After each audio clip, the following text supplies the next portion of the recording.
A bid to foster peace and restore political stability in the Ekiti State House of Assembly, traditional rulers in the state have now stepped in to ask the embattled former Speaker of the State House of Assembly, retired Honorable Boyega Aribishogun, to obey the resolution of the 17 members that sat over his impeachment and suspension from the House, as well as withdraw the suit he filed in court challenging his impeachment, insisting that the former Speaker still has a political future in the state. Well, meanwhile, 4 members who were suspended in the wake of the impeachment of the former Speaker have now been recalled. This after tendering a letter of apology to the House. BKO, what do you make of this happening, especially with the intervention of the traditional rulers? They intervened and now they've come up with some form of suggestions in restoring peace in the House. Yes, it's important for us to have peace in the Ekiti State House of Assembly. There's a new governor who needs the cooperation of the legislative arm. The House is dominated by APC members. The governor is APC, the former governor is APC. So this sort of rancor shouldn't be happening. People will disagree, but they have to disagree bearing in mind that, look, it really does not make sense to get the roof to collapse over all of our heads. So the traditional rulers have intervened because, for me, I thought the suspension was harsh. You know the reason why I said it was harsh? Because I know what will happen when people get suspended. And a good number of them, already they are not even returning to the house. On top of that, you get suspended. You won't earn your wages. Right. In these difficult times, you could starve. You could starve, and some of what you need to use money for, if you don't earn any form of income, how do you then find the money to use? So it was a wise thing that those guys retraced their steps, apologized, and they've been recalled into the house. Let the house start on a clean slate. There's a new governor there.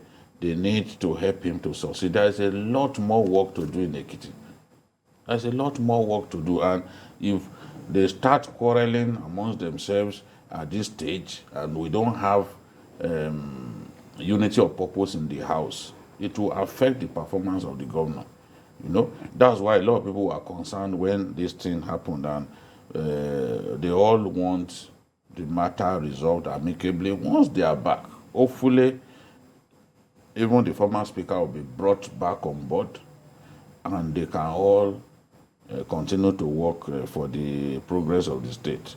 No one knows. My own advice to him too is, look, withdraw that matter. No court will impose a speaker on the house. No, if you are illegally removed maybe as a governor, illegally impeached as a governor, the court will make the pronouncement that you are illegally impeached. All your entitlements, you know, because when you are impeached, you lose certain entitlements. All your entitlements will then be restored. But the point that I'm making is no court will force a speaker on the House of Assembly. That decision belongs to the members. And once the majority of the members say, we don't want you, no matter the manner in which that impeachment happened, no matter who was the one beating the drum in hiding for that impeachment to take place, you've been impeached. You can't force yourself on your people. So it makes sense, as the leaders, as the traditional rulers have intervened, withdraw this matter, then come back to the house, and then let the good work of running Ekiti State continue. We don't want friction and even a resort to violence in that state. We don't want to see it. So I appreciate the traditional rulers who stepped in just so that we can have peace and harmony. We also had a bit of intervention this time around from notable senior advocates of Nigeria, Chief Afe Babalola, Chief Yeah, Oliola Nipekun, and several other notable names. How do you weigh this? Because on the other hand, they said Honorable Adelugba is illegally occupying that position. Yeah, I would say that two different interventions, one by the learned silks, 7 of them, saying that Honorable Adelugba, this speaker now, is an interloper. But I think reason prevailed with the intervention of the traditional rulers. You see, when you are intervening in a matter, don't let people think that you have a dog in the fight. What the traditional rulers did was to call the 2 of them together, all the 25 aggrieved members, both those on the side of the impeached speaker, Ali Bishogun, and also the new speaker, Adelugba. They are all members of the same party. And the traditional rulers also called the representatives of the party with 3 former deputy governors and the party chairman. They were all sitting. And the spokesperson, the Ewe of Ekiti, may God continue to bless the Ewe of Ekiti, Oba Adejugbe. He told Adi Bishogun that, come, there are 25 of you here. It is clearing. If you said 15 voted for you, but today 22 are with the new person. Just like Jide said, the court can only make a pronouncement. If he gets there the following day, they will impeach him and nothing will happen. So, but I think to allow peace to reign, 7 of them were suspended, 4 apologized and they have been recalled. But I saw a case that has been filed in court now with Adi Bishogun and 2 others. But I think the point being made by Adi Bishogun is the fact that the moment you are impeached, if you do not clear yourself, either for the assembly to waive the impeachment or for a court to clear you, you cannot run for an elective office for 10 years. But if you say that of Adi Bishogun, you can't say that of the 2 others. So, is that what the law says? Yeah, that's what the law says. Because you are impeached. If you are impeached, you cannot run for a political office for 10 years. Okay, so that was why Fawashe was. Yes. So, and that's why he made that point at the palace. But I think this could be resolved. Yeah, you can see on your screen the members. The meeting. Yeah. So now there are 22 members of the House on the side of this first female speaker for Ekiti State, Right Honorable Lubimi Adelugba. So the KBACs, about 10 of them, at the palace of, including the chairman of the Ekiti traditional rulers, that's the Onation of Ishon. They were all present, and they made it clear that in this fight we don't have a dog, but these are all the principal stakeholders in Ekiti. We want peace for the new governor, for the government, so that things can go on smoothly. And we could see that the budget that was hitherto a problem is they have constituted a committee. The budget passage process is already ongoing at the assembly. This was stalled initially.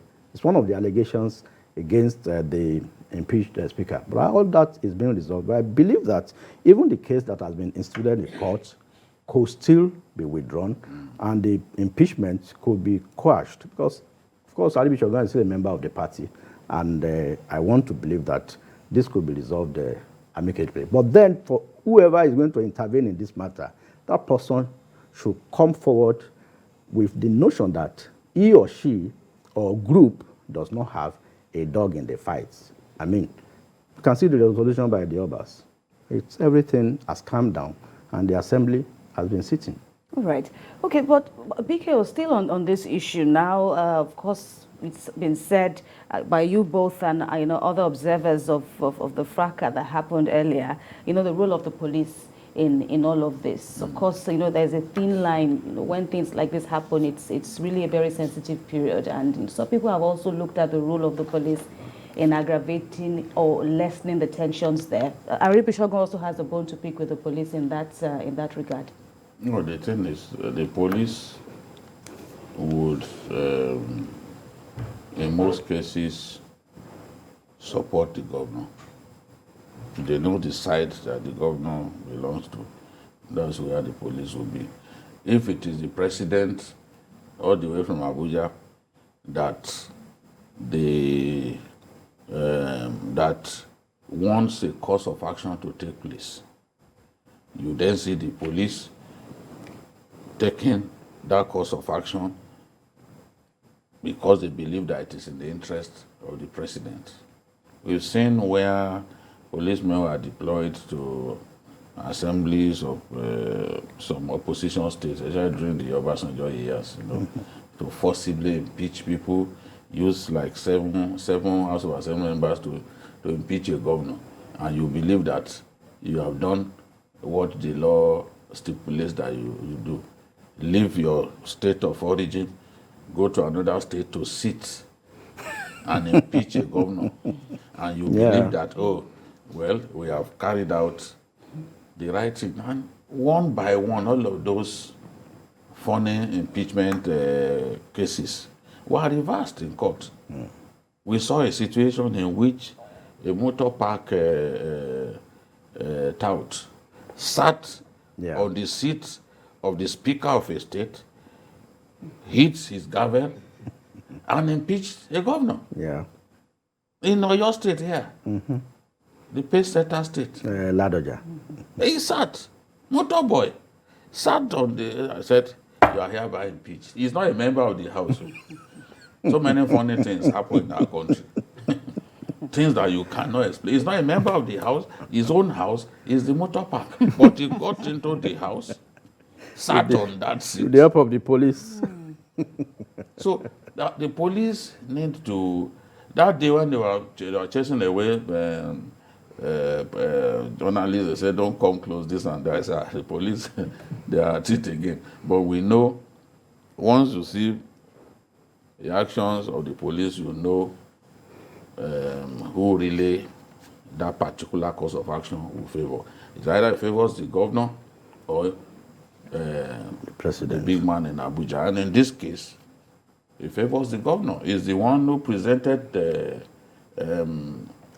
a budget that was put in abeyance. He can't be happy that his budget was put in abeyance. He has to find a way to break the lockdown. So it is politics. The people who moved against the interests of the governor, I think that in the final analysis, they've received a bloody nose. And that's the nature of politics. Before you take an action, you have to be sure that you won't get your fingers burnt in the process. Because if you get your fingers burnt, there may not even be a way back for you. These ones are lucky because the traditional rulers intervene. We've seen people suspended for even years in the House. Look at what the governor of Edo State did to those lawmakers. Up till now, he didn't allow them to sit. People were elected just the way he was elected. So, again, I'm sure lessons have been learned, even if people don't admit it publicly. The truth is, lessons have been learned. You have to weigh your battles. All right, and is that what you believe the apology was all about by Honorable Kemi and the others who were said to have been readmitted after they apologized? It's like talking about where they stand in opposing the government, the governor, and other issues. I think it's not even the governor here. The party had a position, met with all of them, and told them that we want Adeluba to complete the term of the former speaker that died. Speaker. And they all agreed. And they went there, 15 of them, and planned a coup against the party. So if you plan a coup, if it succeeds, they have succeeded for like maybe 24 or 48 hours. But the moment a coup fails, you live with the consequences. And that's what Jide meant by saying you get a bloody nose. One finger. Now they had to apologize. I mean, and they are just lucky that the traditional rulers intervened. Could have been worse. It could have been worse because the other 17 members already formed, in fact, 18 of them formed, they formed a quorum because 2/3 of 25 is 17, and they were 18 in number already. So they're in the majority, and quote unquote, they have the government and the police on their side. They won't allow you to enter the house. That is it. In fact, one of the riot acts they read to the 7 of them is that they should not be found 1.5 kilometers radius around the House of Assembly. Very draconian. I don't know where they got it from. But even I also learned that. It's an Ekiti invention. And also, I learned that you can't even suspend for more than 14 days. It's not even allowed in the Constitution, but they were suspended indefinitely. All right. But I think reason have prevailed. All right. We'll continue to monitor developments there and hope that nothing derails the path to further development in Ekiti State, especially in the fact that a new governor has, of course, emerged and been sworn into office.